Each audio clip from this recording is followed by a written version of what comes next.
My first recollections of a church festival were down in the classic Third Ward before they took everything down and took the little pig church down. I think being in Milwaukee, because there's a lot of these festivals, people are very much more in tune that there is actually live music and festivals and places to go and just relax and have a good time.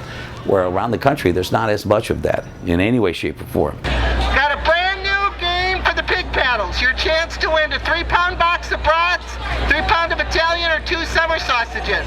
Who's going to be the first to get this game going?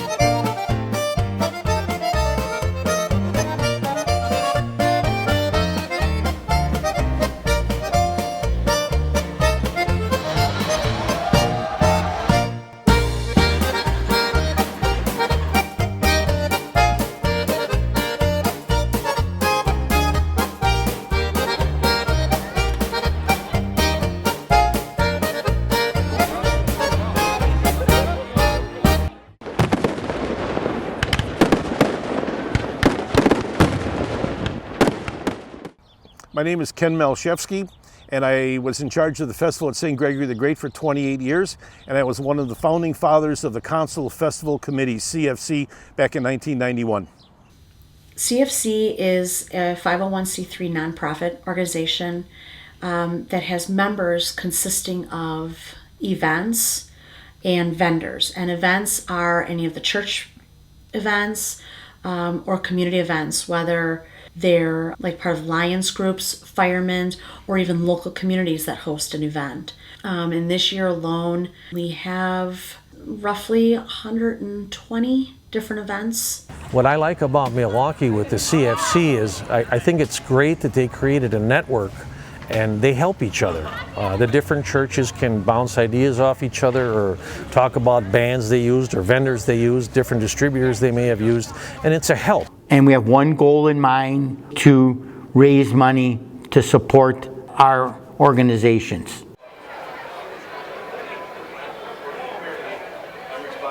As a vendor with CFC, what they do for us is they hold an annual trade show. It comes in, it's the last weekend in January typically, and we go down and rent a booth or 2 booths depending on the amount of size you want, and all of their members come there for that weekend, and they make reservations for the summer for all of their festival needs. You can get your video games, we do ATMs, we do the bulldozer games, there's people there that do, you know, the porta potties, there's a gentleman there that rents their tents for them, and they have bands, and I mean, they can do, it's a one-stop shopping. So it's really, for a vendor, it's definitely the place to be if you're going to be in this business.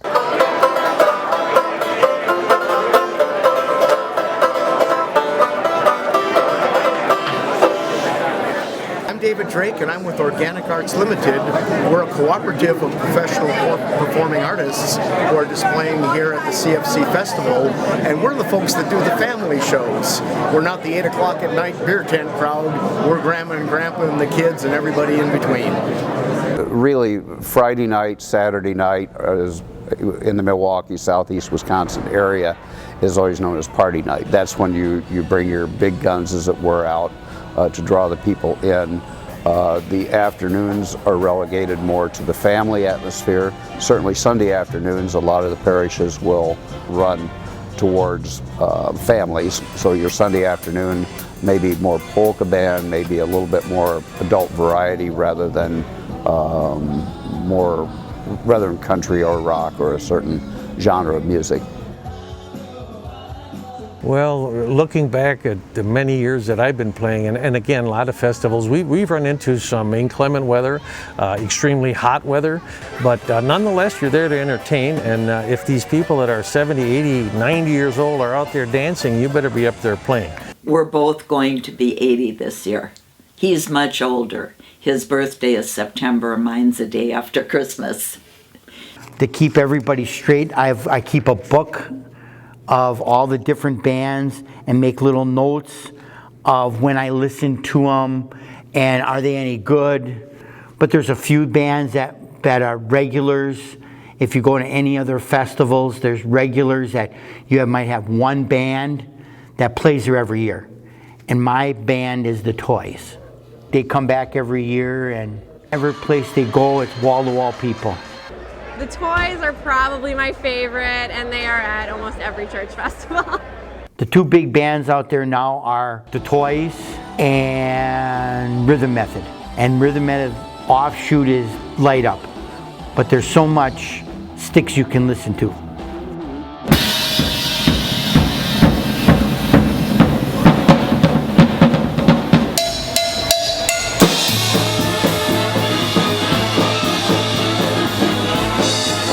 We do another routine that's quite comical, the swing music. I think that's what we were doing when they cleared the floor at St. Matthias.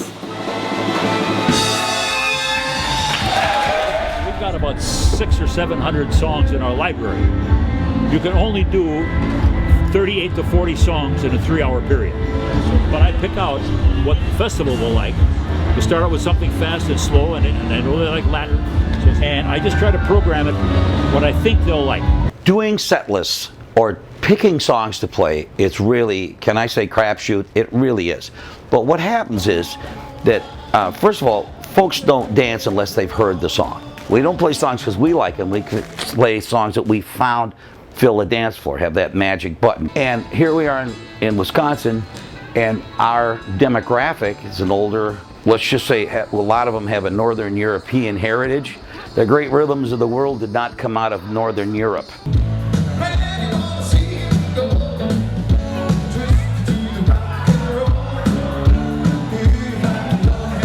There's a guy running around in a Santa Claus outfit. I have no idea what that was. I have no idea. But this guy was walking around and he sold it. Hi, Santa. People liked it because he wasn't threatening.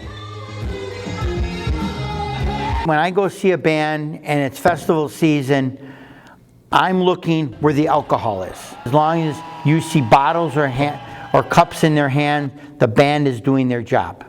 The reason they, bring bands to festivals to begin with is for people like me that want to dance and have some drinks and be outside.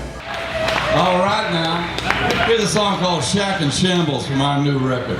This is a co-wrote with Cesar Rosas of Los Lobos, who would approve of a church festival, I think. In our world, in the festival world, it's all about, first and foremost, being able to sell beer, because that's where the biggest profit margin is.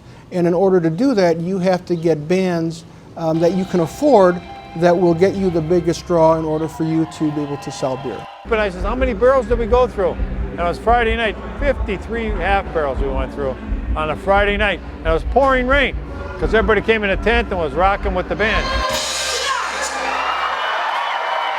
I have no problem with the concept of a festival having alcohol served. I didn't realize how great an influence that the drinking was for these events.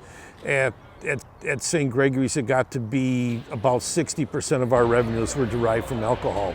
We ran out of beer last night. Stella, so not everybody got served, but we're going through a lot of beer. I've seen shirts at festivals over my years that have said the Drinking for Jesus tour. I don't think there's been any blasphemy meant by that, but on the back of the shirts were a list of the church festivals in Milwaukee that you would want to go to and the dates. It's something that it's been a tradition. They love it. People buy them. They go to all the different festivals. They wear it with pride. This is the only one that I was able to get, but it's been going on for many, many years. And unfortunately, I haven't been able to get any more since then, because anytime I've wanted one, they've already been sold out. I have a collection of the Drinking for Jesus. Those are generated by St. Veronica's. They're one of their parishioners, started that many years ago. It was basically based after the rock band tour shirts or the country western tour shirts. It was a great thing, and it got a lot of laughs, a lot of raised eyebrows. I think that's kind of funny. I think anybody that's real stuffy probably doesn't think that that's very amusing, but if they're really stuffy, they shouldn't be at a festival at a beer guzzling thing in the first place, you know.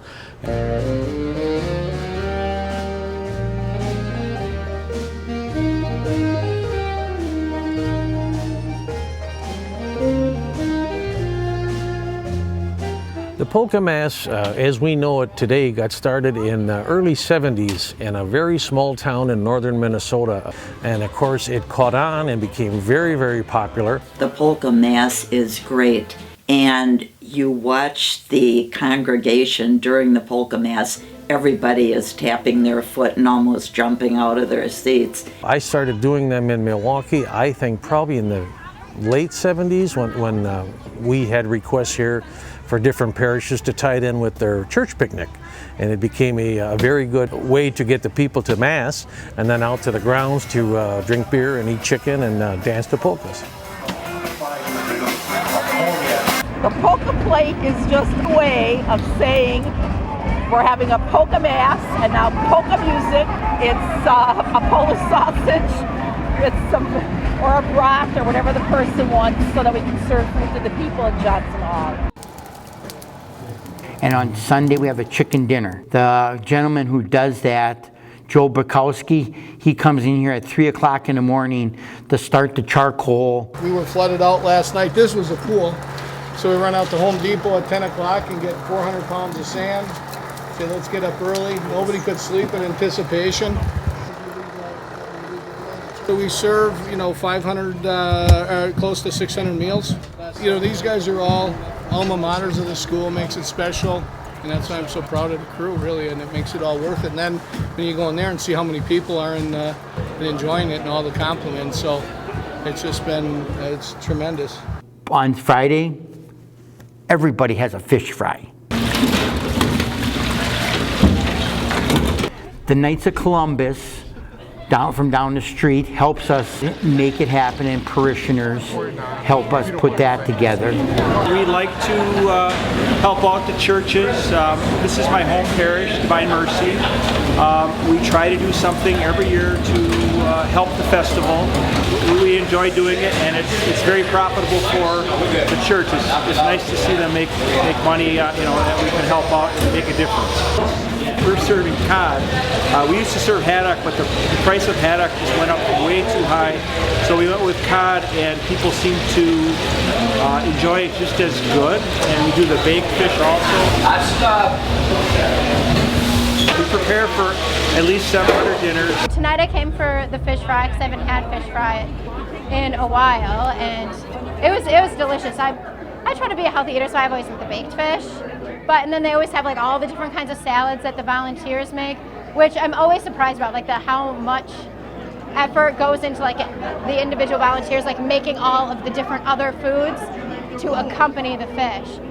The Knights of Columbus at Divine Mercy has the best fish fry of the festival, bar none. The best fish fries, probably without a doubt, comes from St. Florian's. So I like St. Florian's, their fish fry. Russ Miller, for example, at St. Florian's, I know he goes to many of the parishes and helps with their fish fry. And his fish fry, they take on the road. My name is Mickey, and part of the group from St. Florian's. We go around during the summer and do fish fries for a number of different church festivals because we've got a good fish fry out and down in West Milwaukee that people know about. What we serve here is a 3-ounce loin cod. We give them 3 pieces plus French fries, coleslaw, and everything is hand dipped before it goes into the fryer. We don't use pre-breaded fish or anything like that. My part in this is taking care of all the equipment, making sure everything's up to snuff and ready to go. I'm also the guy who sits and fries the fish, batters the fish, and gets it ready to go. It's a simple beer batter, nothing more than a little bit of beer, a little bit of flour, and a couple of other things that go in it. Nothing fancy. Flour and eggs is 1 cup of flour, 1 egg. But right now I got 16 ounces in there. I'll probably put another one in here. Well, we're prepared for 1,000 fish fries tonight. We've been doing this for over 20 years, so we kind of know at each parish what they arrange and stuff like that. So we always make sure we bring a little extra. We keep records for the parishes, and we can tell them, and then we also know as we're doing them, how the festivals are going during the year, so we can gauge it by that way too. Care for a French fry, sir? First one of the season. And yeah, you get addicted to that, what Kenny called asphalt cuisine. We always call it a blacktop gourmet. There's lots of different types.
Rides are a significant portion of what an organization does for entertainment.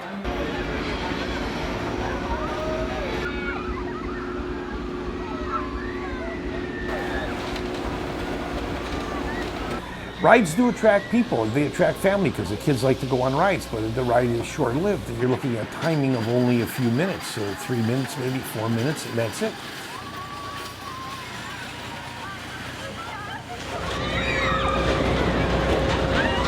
Hi, I'm Mark Lake. I own Mark Lake Enterprises that we've been in business since 1931. We started right here in Milwaukee. We have the rides at St. Veronica's for about 15 years now. This came out of Dandelion Park. It was delivered brand new in 1960. We bought it in 1978, and we're the second owners of this ride. This came out of Dandelion Amusement Park, Muskego, Wisconsin. But think of the ride vendors. You come down with all that equipment, all that investment that you have, very, very labor intensive, very dangerous, heavy steel to put together, all in compliance with state safety laws and everything like that. And then you get blessed with 3 days of rain. Or it's extremely cold, and who wants to ride when it's cold?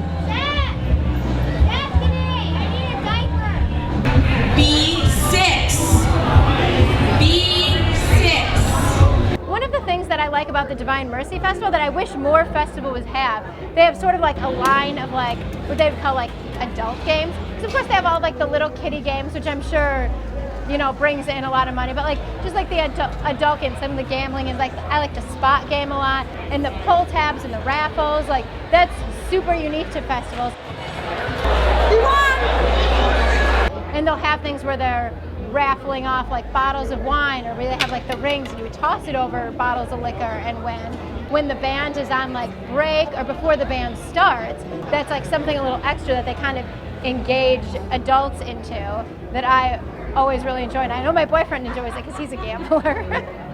I think the best part of the prize raffle is always calling the people to tell them they want a prize on Sunday night or on Monday. The festivals aren't only about drinking. Okay, there's an appreciable amount of gaming that goes on, and we have efforts to have simple games that 3-4-year-old little kids can play, and very little skill involved, if any skill whatsoever, all the way up to the raffles, as we spoke. Not all the games that the organizations do are completely legal. And one of the beliefs I have is that because the cause is great, we're looking to raise money for our Catholic Church. That doesn't eliminate us from following state law when it comes to gambling. There are many, many alternatives that an organization could put out there to keep people interested in playing the game, having something significant as a prize, and also making a few dollars on the effort. Every church festival that anybody ever goes to has an army of volunteers behind it that are probably the unsung heroes of church festivals. One of the biggest challenges these days is volunteers.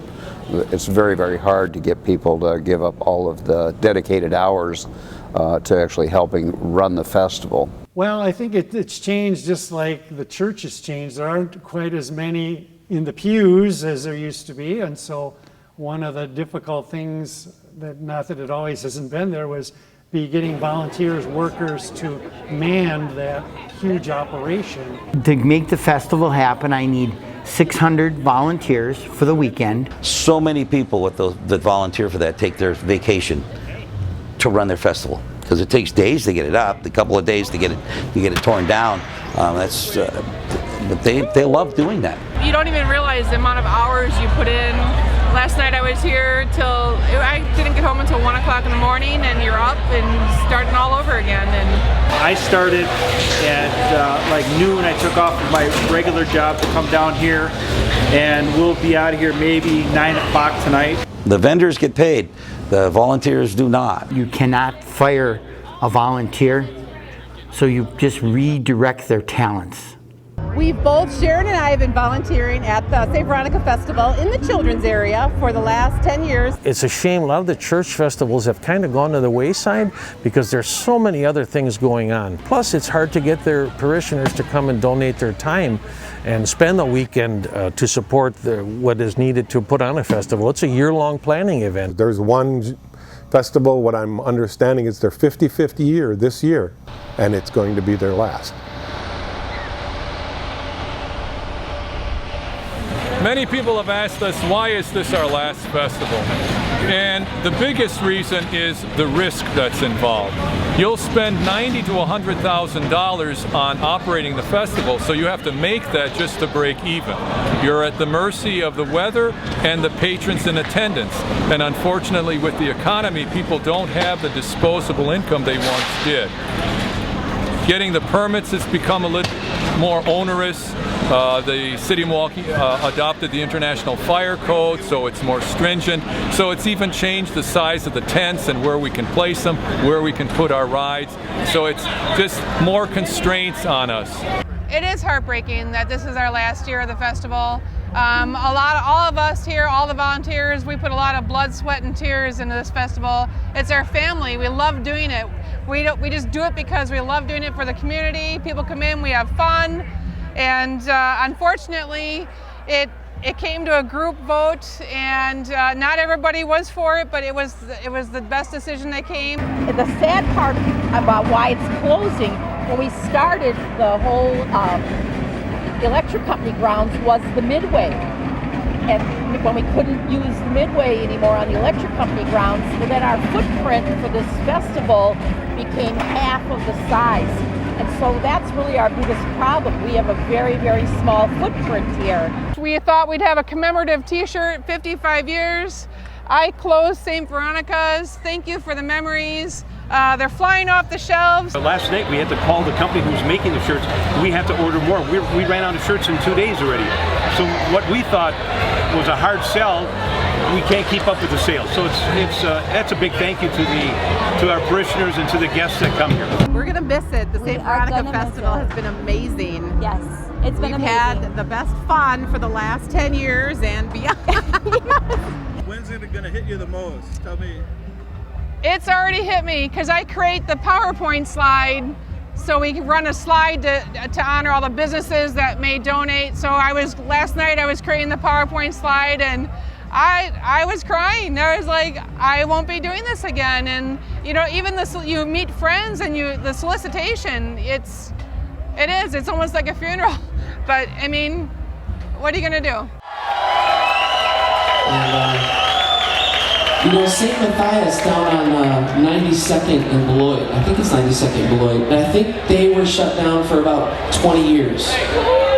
And they came back 3 years ago, and they're huge. They're bigger than ever, so never say never. Never say never. Never say never. St. Matthias' festival was gone for 22 years before we brought it back. The first year back, 3 years ago, when we were searching for volunteers, we did it all manually on a paper sign-up, and we had over 200 people sign up. I just think the excitement that it was back for us was huge. 3 years in now, we're finding some areas with a lull, but people have stepped up. People just show up and say, "Where do you want me?" And we put them somewhere.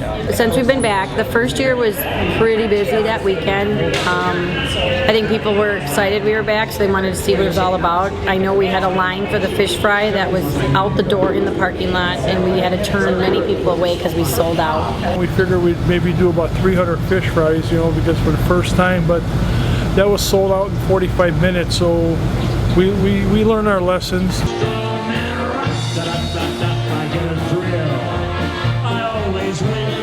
I came to St. Matthias in the middle of the 7th grade.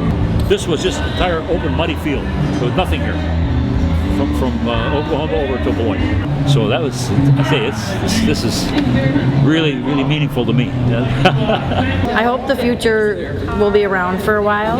I think there were some naysayers when we started this effort that didn't think it would work, and now they know. And it's such a big profit for the parish, and just it brings a lot of people in the community together. You know, as long as there are, in this area, which I don't think is going to go away anytime soon, people wanting to have festivals, people wanting to go to festivals, people wanting to run festivals, I think they'll be around for a while.